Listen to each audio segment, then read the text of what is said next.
With all this technology raining down, your school may be thinking, hey, we should go BYOT. But what does that mean for you as a teacher? As we'll come to see, going BYOT is a lot more than taking devices and putting them inside your school. This is BYOT in plain English. Let's take a look at Mrs. A's classroom. She's excited about the school becoming BYOT and has a lot of great ideas to try out with her students in the classroom.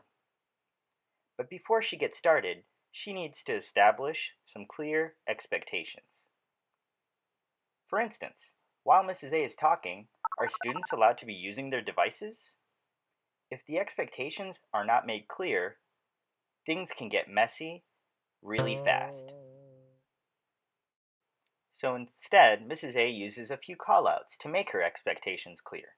When she needs to address the whole class, she says, I need technology down.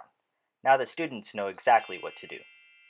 But she wanted to be very specific with what technology down meant.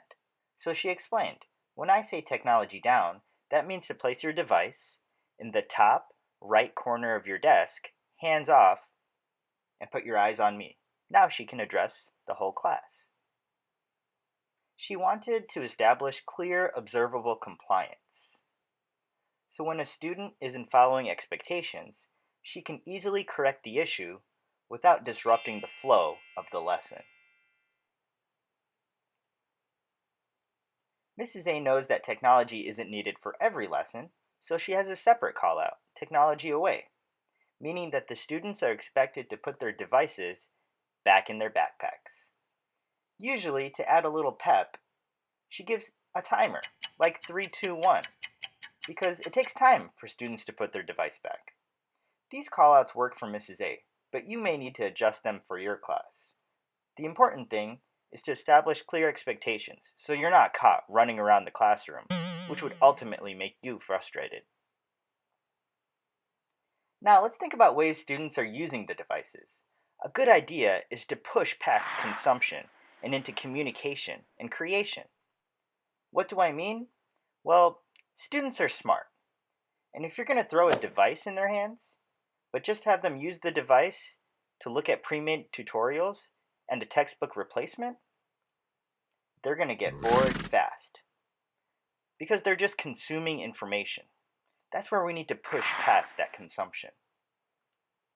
A good starting point is to establish a clear line of communication. Take Mrs. A. She uses an LMS called Edmodo, which is cloud-based, to communicate with her students. When her students need to turn in their work, they can post it to Edmodo, which goes up into the cloud and immediately comes to Mrs. A's device. They can even communicate to each other, all using the same common platform. Also, when Mrs. A needs to push an assignment to the entire class, she can post it to the cloud and all the students have it immediately. This avoids Mrs. A from feeling, flooded from thousands of emails coming into her inbox. Next, let's talk about the classroom structure.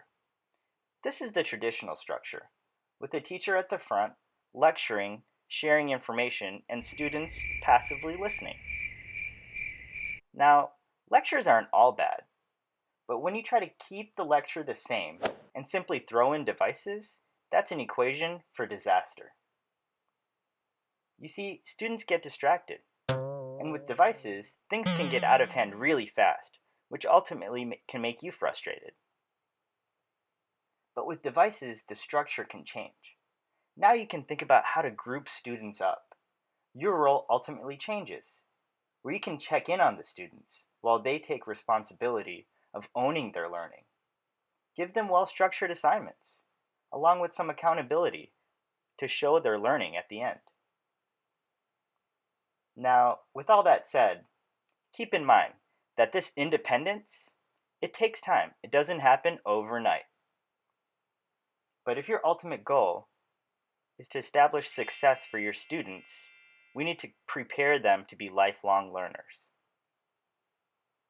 Going further, let's talk about using devices to push into creation.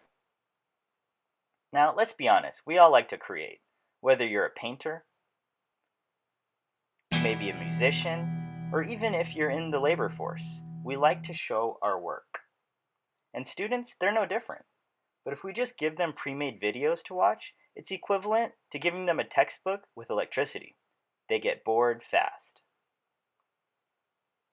Also, if we try to hold on to the traditional structure of the classroom but throw in devices, we're really just putting a band-aid to the real problem. Instead, think about how students can share their knowledge. Maybe they make tutorial videos. Or they can even make a stop-motion video to highlight a concept. Maybe they can make a movie trailer about an author's life. Or if a reading inspired them to make a song. Really, the possibilities are endless. And best of all, you don't have to be the ultimate expert. Your students can bring their own ideas to the classroom and let them show their own learning. How you end up developing your ideas will depend on your classroom, but the ultimate goal is to put the student in the driver's seat so they can own their own learning. Also, think about how you can leverage a device to break up that current classroom structure, group them up, and scaffold the learning. Technology can be used in a way to get our students more active in the classroom. And who knows, maybe one day your student will end up creating BYOT in plain English Part 2.